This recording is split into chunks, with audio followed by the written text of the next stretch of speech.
Bu. Itu pinggir jalan raya loh Bu. Coba, bagaimana kalau di dalam? Tapi saya bukan bicara musola atau masjid daerah sini. Karena kalau melihat saya dari jamaah wiridnya, ini sangat luar biasa loh Bu. Betul apa betul Bu? Ini nggak kurang 60 ya Bu ya? Ada 60 ya Bu ya?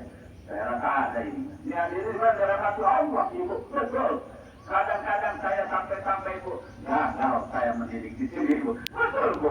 Kadang-kadang Masya Allah, kan ujiannya begitu Ibu. Coba aja Ibu. Nah itu, seorang Ibu, Nabi pun, Nabi ya, ujiannya itu kan kalau nggak istri, anak gitu kan.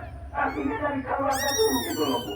Makanya Ibu sehebat apapun Ustaz, kadang-kadang gitu Bu, kadang-kadang Bu, kadang-kadang, hello, kadang-kadang gitu loh Bu, kadang-kadang ada pula istrinya yang nggak pernah datang wirid loh Bu. Betul loh Bu, di luar Ustaznya kodang gitu. Apa ya, bertahun-tahun lah kejadwalan gitu loh Bu. Di masjid sekitar Ustaz itu, tak pernah nampak istrinya hadir loh Bu sama sekali. Coba hadirin dari rahmat Allah, nah itu Ibu. Kadang itulah hadirin Ibu yang dari rahmat Allah, begitu juga dengan itu. Nah hadirin dari rahmat Allah, maka Ibu, nah kemudian lagi Ibu, satu masalah Ibu lupa kepada Allah, sholat, zikir, doa. Kemudian Ibu, kemaksiatan, kemunkarotan sudah begitu merajalela. Karena kalau kita kaji ke hadis, tidak akan terjadi bencana banjir, tidak akan terjadi bencana longsor, tidak akan terjadi bencana puting beliung, tidak akan terjadi kelaparan. Kalau semua itu bukan karena maksiat, artinya mohon maaf sekarang Bu. Ini kemaksiatan kan sangat merajalela sekarang. Kalau dulu kita Ustaz aja paling gitu Ibu. Enggak, ini bilangnya orang tua saya ini yang bilang kan. Nah, kalau dulu tuh nggak tahu pacaran, satu Honda bareng belum menikah, gitu, satu mobil bareng sebelum menikah, nggak ada dulu nah. Ketika datang itu laki-laki ke tempat perempuan, yang perempuannya di dalam kamar, yang lakinya di luar kamar, di luar jendela. Jadi paling-paling macamnya pegangan jari. Betul itu Bu? Nggak tahu Bu? Nah itu bapak ibu saya bilang Ibu. Nah dulu paling-paling mohon maaf betul Bapak Ibu. Tidak ada istilah duduk bergandeng-gandengan. Paling-paling lakinya di luar rumah, yang perempuan di dalam rumah, gitu loh Bu. Nah itu dulu. Kalau sekarang, ya Allah Ibu, sebelum ini aja, sebelum nikah ada apa namanya? Oh pandemi apa namanya? Pokok-pokok sebelum nikah apa namanya? Nah itulah pokoknya Ibu. Kan begitu Ibu. Itu kan sebelum menikah sudah dipajang berpegang-pegangan, berdekat-dekatan. Ini kan tidak ada seperti itu sebetulnya Bu. Coba dari rahmat Allah. Kan begitu Ibu.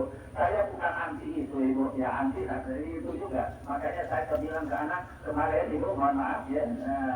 Insya Allah mungkin kalau ada rezekinya doanya dari ibu-ibu ya tahun 2026 ini. Cuma saya pun nggak tahu. Bulan berapa, tanggal berapa saya pun nggak tahu Bu. Bulan 2026 aja gitu Ibu. Kemarin bilang anak saya yang gadis, boleh ya yang tadi itu sebelum nikah gitu. Ya, kata betul Bu. Itu ada yang dari mati Allah. Ada yang dari mati Allah. Tinggal Ibu. Nah itu Ibu. Artinya itu Ibu, ya satu karena tadi anak kebanyakan lemahnya keimanan, kemudian kesyirikan sudah begitu merajalela. Yang kedua karena Ibu lemahnya ketakwaan, artinya banyak orang yang lupa kepada Allah ketika berbuat dosa nggak banyak pikir gitu loh, mau berbuat maksiat, mau buat ini dan itu, yang penting bisa, yang penting aku senang gitu Bu. Nah itu Ibu, nah dia adalah Allah. Kemudian tempat yang ketiga apa Ibu? Tempat yang ketiga kalau kita kaji ke sebuah hadis apa kata Rasul? Saya di zamanun min ala ummati yaqiruna ulama wal fuqaha.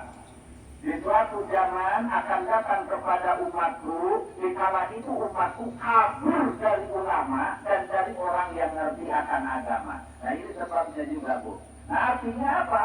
Apa yang menjadi yang mengundang daripada bencana dan musibah? Yang ketiga, karena umat-umat kabur dari ulama, artinya kurang menghormati, menghargai, mengiyakan apa kata ulama. Artinya artinya ulama sudah dikesampingkan, Ibu. Nah, yang dikedepankan ego, hawa nafsu diri sendiri. Nah, Ibu, ini mohon maaf.